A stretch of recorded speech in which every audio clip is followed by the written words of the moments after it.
مونږ شروع کړو مسائل استنجا. څه شي؟ مسائل استنجا.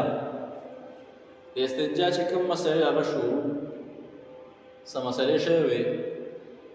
نن مسله دا ده چې آیا بیت الخلا ته واشروم ته انسان سرتور سر دننه کیدی شي که نه؟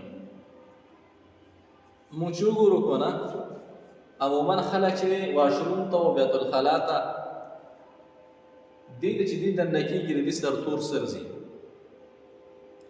علما وایي واشروم ته و بیت الخلا ته به سرتور سر او پخې بلخپې دا نه دننه کېږي، دا مکروه دي. څه دي؟ مکروه دي. شرعي مسله دا ده چې سرتور سر پخې بلخپې واشروم ته نه دننه کېږي، دا کار ستا لپاره مکروه دی. فلسفه په دې کې دا ده، علما وایي چې کله انسان سرتور سر او پخې بلخپې واشروم ته دننه شو، وایي کېدی شي چې په دې انسان باندې جنات اټیک وکړي. څه به وکړي؟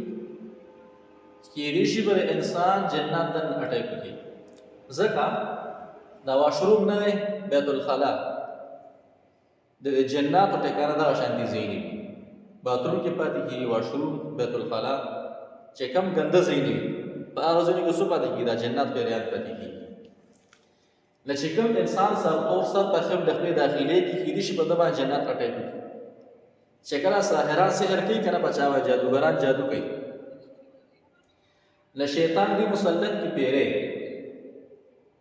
هغه ته وایي لاړ شه د انسان ته داخل شه، نه هغه بیا موقع ګوري چې په کومه موقع کې دا شیطان د انسان ته ور داخل شي. نه دې ګوري چې کله انسان واشروم ته وردن نشي که نه دې خو هلته ناست دي دا پیری، نه بس او دې سرتور سر او پخې بلخپې بس او د دعا نه ویلې د واشروم داخلېدو، بس دغه دوران کې څنګه دې بې حجابه شي کپړې وباسي، دا شیطان دا پیری ډایرکټ انسان ته دننه کېږي. او چې کوم سحر او جادو د خلکو کړي وي بیا پر انسان علامات شروع شي، په ده باندې بیا خپل چپې مپې راځي، د انسان څه کوي؟ خرابوي. نو په دې کې فلسفه دغه ده.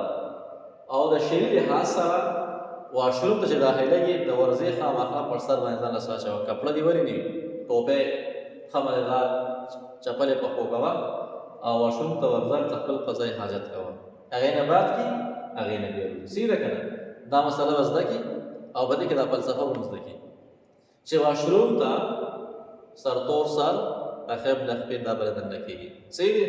دې کې ډېرې زیاتې بدۍ وي، نه خیال به کې چې داسې کار تاسو نشي، بیا به تا ته غټ نقصان ملایي. اعاذنا الله من نقصانه. صحیح دی؟ واخر دعوانا ان الحمد لله رب العالمین.